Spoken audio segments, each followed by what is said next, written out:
Welcome into LAFC Weekly, presented by CarMax.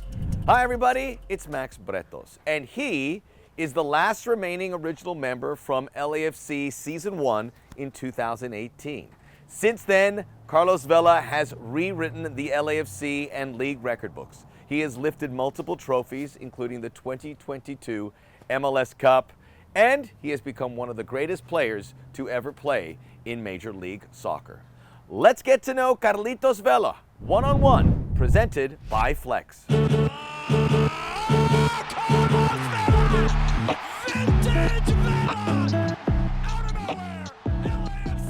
Carlos, qué gusto platicar contigo. Temporada número 6 con LAFC. Eres el único jugador de los originales que fundaron el club que queda. ¿Qué piensas cuando volteas hacia atrás y ves el camino? Ha sido un camino largo, pero muy bonito, especial. Creo que el poder ser parte de esto desde el primer día hace que cada derrota o cada victoria sea más especial porque te sientes que tú fuiste parte o ayudaste a construir esto y te lo tomas más personal. Creo que es algo que en todo momento, cada año decía que necesitaba ser campeón, que para formar una buena historia en un club necesitamos ganar.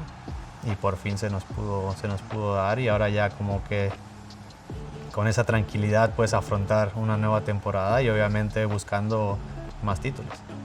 ¿Qué significó para ti en lo personal cumplir ese objetivo?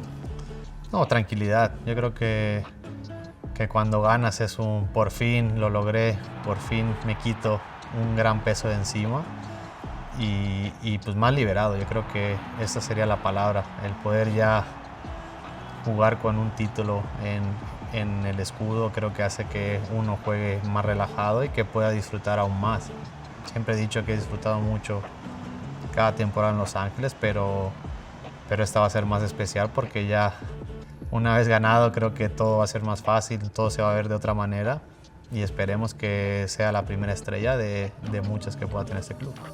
Pensando en los logros, precisamente 2 Supporter Shields, la MLS Cup en 5 años, ¿qué dice de lo que ha logrado esta institución? No, la verdad que no valoramos muchas veces el gran trabajo que se ha hecho. Yo creo que al no poder haber ganado algún título, parecía que habíamos hecho menos de lo que realmente hemos hecho. Yo creo que al final son solo 5 años, ya llevamos 2 Supporter Shields, un MLS Cup, finales, títulos de goleo, MVPs, hemos roto récords de puntos. Yo creo que al final este club vino con unas expectativas muy altas y la está cumpliendo. Obviamente hay que mantener ese nivel. Sabemos cómo es los deportes, que siempre tienes altibajos, pero de momento este club se ha mantenido a un nivel muy alto y haremos todo lo posible para que se mantenga allá arriba. ¿Cuál es el reto de buscar repetir? El reto es volver a ganar. Obviamente este año hay más torneos, así que hay más oportunidades de conseguir títulos y buscaremos los más posibles, porque al final este club, este equipo quiere ser campeón, tiene mucha ambición y esperemos que podamos conseguir lo que estamos preparándonos para hacer. ¿Cómo ha sido la relación con Steve como técnico y lo que vino a aportar a este grupo? No, muy bien. Creo que si algo bueno tiene Steve es el saber relacionarse con los jugadores, el saber cómo comunicar las cosas, cómo tener una relación más relajada, más divertida que igual otros entrenadores. Y pues vino en un momento donde el club estaba cerca de ganar, pero nos faltaba algo. Cuando ves a LAFC como institución, ¿cuáles son algunos de esos ingredientes que tú pudieras describir hacen especial a este equipo? No, yo sobre todo veo la relación que tenemos todos, desde los dueños, directivos, staff técnico, jugadores, staff de donde entrenamos, cocineros, la gente que nos ayuda en la limpieza. Creo que todos tenemos una gran relación, nos saludamos entre todos, nos bromeamos. Creo que hace que todos se sientan parte importante de este club y creo que es lo que a mí más me ha gustado, lo que hemos intentado construir, que esto sea como una familia y que podamos tener la tranquilidad y sobre todo el decir voy a entrenar y que sé que me la voy a pasar bien, no decir otro día más que tengo que ir a entrenar y ya espero que se acabe el año y que se acabe la temporada. Creo que aquí todo el mundo disfruta y hace que sea especial este club. El punto que mencionas sobre ese trabajo en el día a día y los grandes jugadores como Roger Federer en otras disciplinas, Steph Curry, hablan de ese trabajo que se pone más que nada en los entrenamientos, esa disciplina más allá de los reflectores de un partido, pero que te hacen ser ese gran jugador. ¿Cómo es encontrar ese balance? ¿Cómo encuentras tú ese disfrute en el día a día? Uno que vive de esto o en esto puede hablar de más cosas que no solo el partido. La gente solo se cree que un jugador solo vive del sábado, del domingo, del partido y ya. Yo creo que al final hay un trabajo muy grande detrás, muchas horas de estar ahí, de convivir con gente, de pasar momentos buenos, malos, regulares y saber llevarlos. Yo creo que al final, habiendo tanta gente en un mismo lugar de trabajo, hay muchas personas diferentes, muchos egos o formas de ser que hacen compleja la relación, por decirlo de una manera. Y en ese caso es donde uno tiene que adaptarse, tiene que poner de su parte para que todo funcione. Y yo creo que cuando un lugar de trabajo ves una buena armonía, ves un buen ambiente, hace que todo sea más fácil y que uno realmente disfrute el ir a entrenar, disfrute el prepararse para un partido y el resultado siempre es positivo. Como el capitán, ¿cuál es ese mensaje para el público y la afición de LAFC? No, yo que siempre lo he dicho, seguir disfrutando el uno del otro, seguir todos hacia el mismo lado, todos apoyándonos, todos disfrutando de cada partido, que esto siga siendo una fiesta el venir al estadio y buscar ser más grandes de lo que estamos siendo y esperemos que este año les podamos dar más alegrías y más trofeos. Coming up on LAFC Weekly, presented by CarMax, we get up close and personal with Ryan Hollingshead. LAFC Weekly is presented by CarMax, official used car retailer of LAFC, by BMO, official bank of LAFC, and by Pacific Office Automation. Problem solved.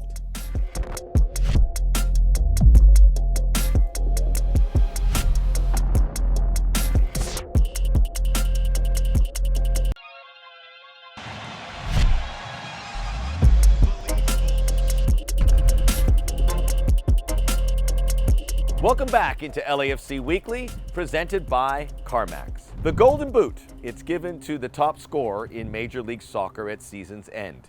In 2019, Carlos Vela took the honors, scoring a record 34 goals.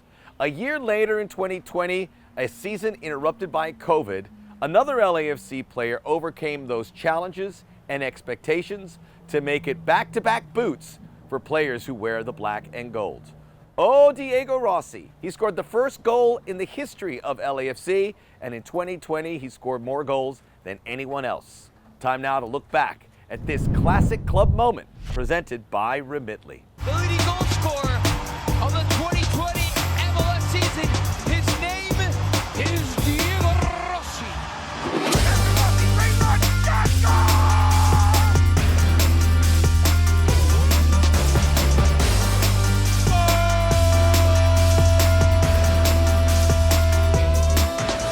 What we love is the way Diego has taken more responsibility. He's become more of a leader.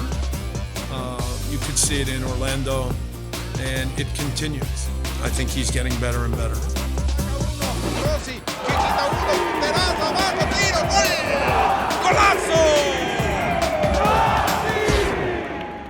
Diego Rossi was an MLS All-Star in 2019. He wasn't in his Golden Boot year in 2020 as the game was canceled due to COVID. He would come back and make it in 2021. Ryan Hollingshead is an MLS All-Star in 2023.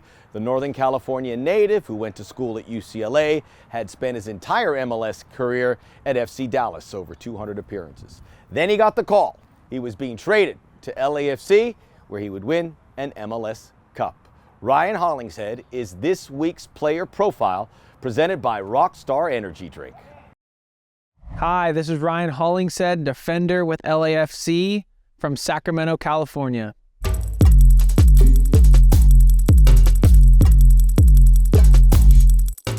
I started playing soccer when I was 3 years old. I had 2 older brothers that were playing, and so I would go to the field to watch their practice, and it was either sit on the sideline and just watch or try to get a ball and learn how to play. So I started at a really young age and loved playing soccer. From a pretty early age, was playing at a high level and was excited to take the next step. There's obviously a lot of challenges as a defender and things that come up, all the time in games. The biggest thing as a defender is if you get beat, there's nobody behind you to help you out. So you're the last man.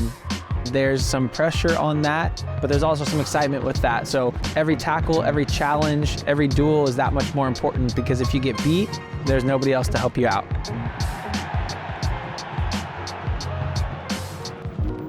I've had a couple goals that I've really enjoyed, some penalties in big moments and big games.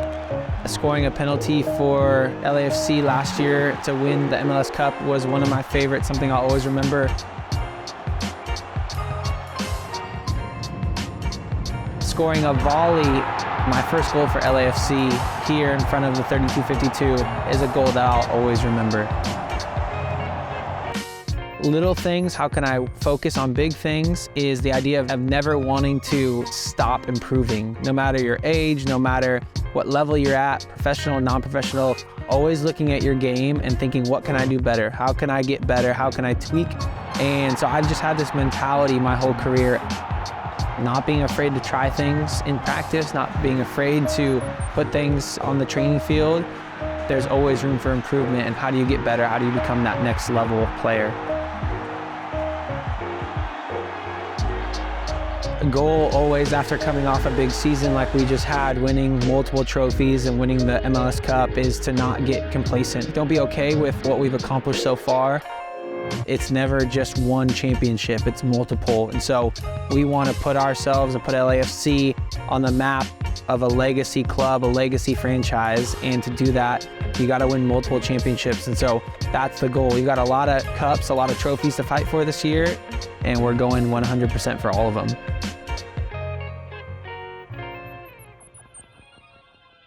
Coming up on LAFC Weekly, presented by CarMax, LAFC's homegrown player Nathan Ordaz takes us inside his growth and development this season.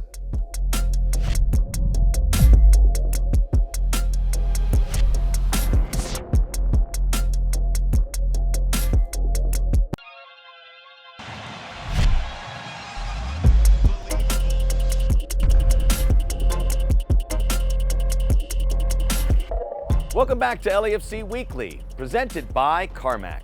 The pride of Van Nuys, Nathan Ordaz was one of the best soccer prospects of his age group in all of Southern California. That would lead him to signing a long-term homegrown contract with LAFC back in 2022. He is the face of the sport here in Southern California, having represented the country of his parents at the youth level, El Salvador as an under-19, and now Mexico as an under-20. He has continued his path all the way to the LAFC first team. Let's take a closer look at the development of Nathan Ordaz on this week's LAFC 2 report, presented by Kaiser Permanente. It's one thing to make a pro debut maybe in a league game, but this is a one-off. What were the emotions going into your pro debut? I mean, I was excited. I feel like we were underdogs because we were the second team basically. I just wanted to kind of prove everybody wrong and show that we got it too. It got to extra time. What do you remember about those early stages, and what was the mood with you guys heading into that stretch? I think everybody kind of knew that they didn't really expect us to do as well as we did, and so I think everybody just had that underdog mentality of all right, let's go out there and prove these guys wrong and just show what we got as well. Shot goal, Nathan Ordaz. Oh, and Ordaz with a little frustration there, celebrates pretty hard. He has been beaten up physically all night. What are some of the things that some of the first teamers have kind of shared with you that's really helped you this season so far? I think it's more of an intensity thing with them that they've shared with me. They treat me like any other guy that they would, you know, so like they push me hard. Like the other day with Aaron Long, we went at it and we were like racing towards the ball. He tried to crack me and I just kind of tripped him. But then after the training, he was like, Nate, I love whenever like we do it like that because, you know, I'm getting better because of it, you know. What about Ilie? What difference has he made to you guys? I remember maybe the second or third day of preseason, he was like, we're not gonna get mad at you if you like play how you play, but like if you play scared, then we're gonna get mad at you.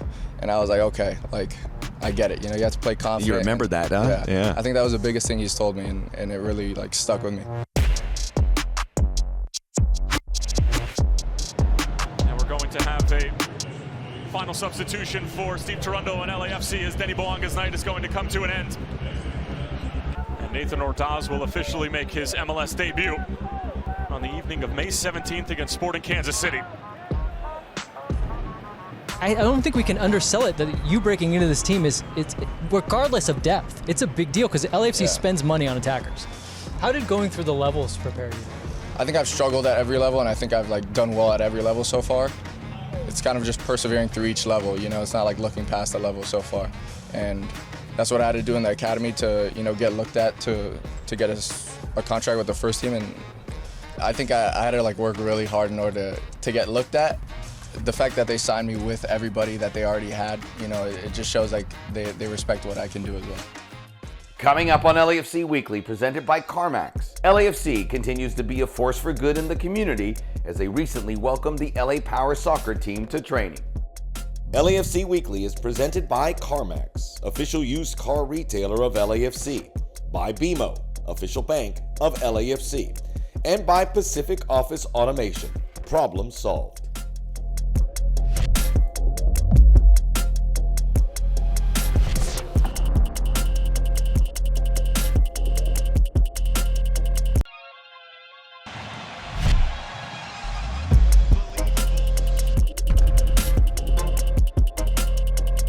Welcome back to LAFC Weekly, presented by CarMax. The Los Angeles Soccer Club Power Soccer team includes athletes who have been affected by Duchenne muscular dystrophy. This group has overcome a lot on their way to winning the Nationals. So the LASC visit us here at the PC to visit their heroes and fellow champions, LAFC. This is the LAFC Community Report, a force for good. Power soccer is the fastest growing sport for power wheelchair users. There's 4 Southern California teams. So in the greater LA area, we got 4 teams. We got 2 travel teams. And the team that's here today, our LASC team, they'll be competing at the Nationals in June. This is quite an experience for them to come out here and be around professional athletes. Because you're my favorite player. Oh yeah, amazing. And I play with you on FIFA. Scoring a lot of goals in the end? Yeah. I hope so. Our boys can't walk, can't run, would love to be on that field. Power soccer gives them an outlet, gives them the freedom to be athletes. When they're on those chairs, these boys are athletes playing like any of these LAFC players back here are playing. And you see the smile that comes into their faces when they're out on the court. Like, this is freedom for them. And for them, it's just an outlet. And we are trying to like put them through this program so they understand what competition is. Not just practicing and playing locally, but taking them to Indiana for nationals, which they won their division last year and moving up to the next division this year. So in one word, it really is freedom for them. Jada's our youngest player, not even in high school yet. He's our goalie.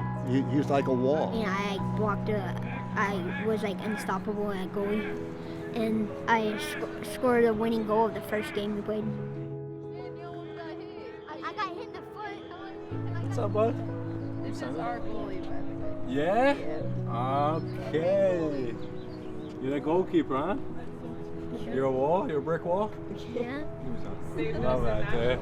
Love that. Love a goalkeeper, man. A little crazy, too? Yeah. Yeah, this ain't you crazy. Just a little bit, not too much. Goalkeeper, right? Oh, yeah.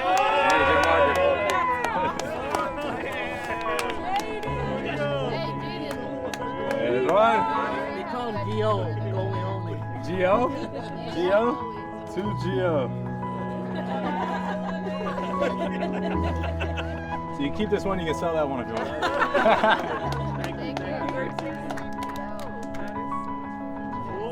Hey, no goals now. Can't allow any goals.